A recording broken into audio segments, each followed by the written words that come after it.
देखनी दीदी। बाकी हमने बर्थडे के प्रोग्राम में आयल बने जब सारा कलाकार हैया आदित्य राज, अरमान बाबू, विनोद बेदर्दी जी वालों के बीच में उन्हें तीनों जनी उपस्थित बनी। बड़ी सुंदर आज बर्थडे के कार्यक्रम में महुआ में और बड़ा खुशी होता है वालों के बीच में।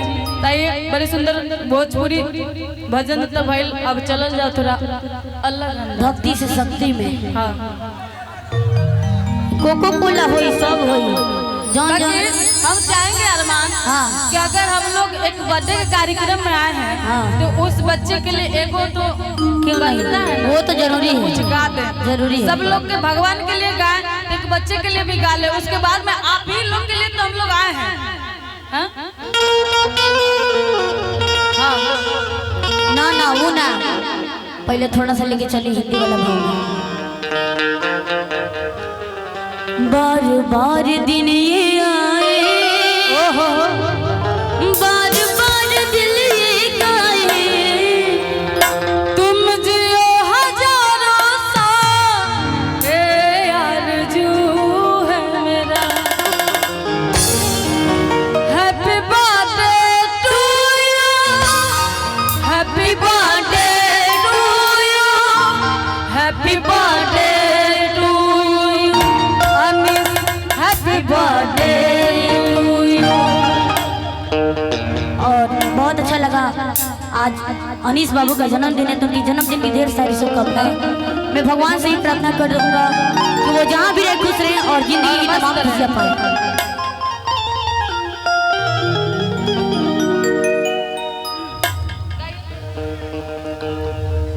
एक और मैं थोड़ा सा बोलूँ। बोलिए। नीरे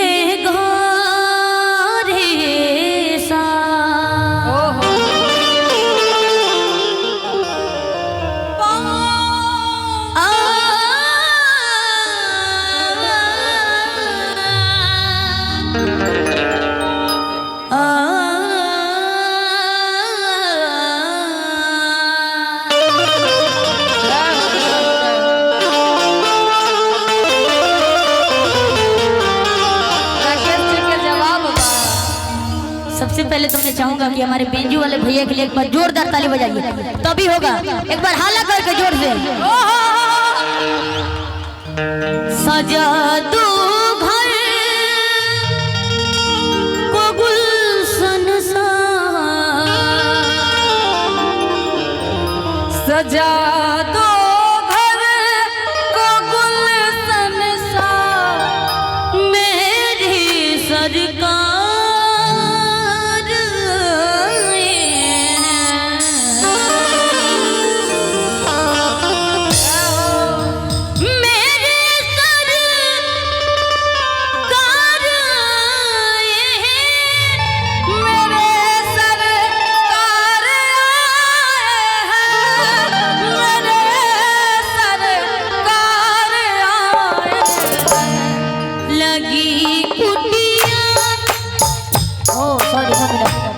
लगी कुटिया भी दुल्हन सी,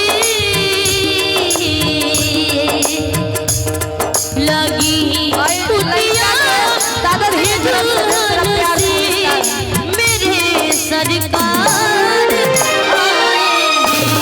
सजा दो घर को गुलशन सा, मेरे सरकार आए हैं।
थे।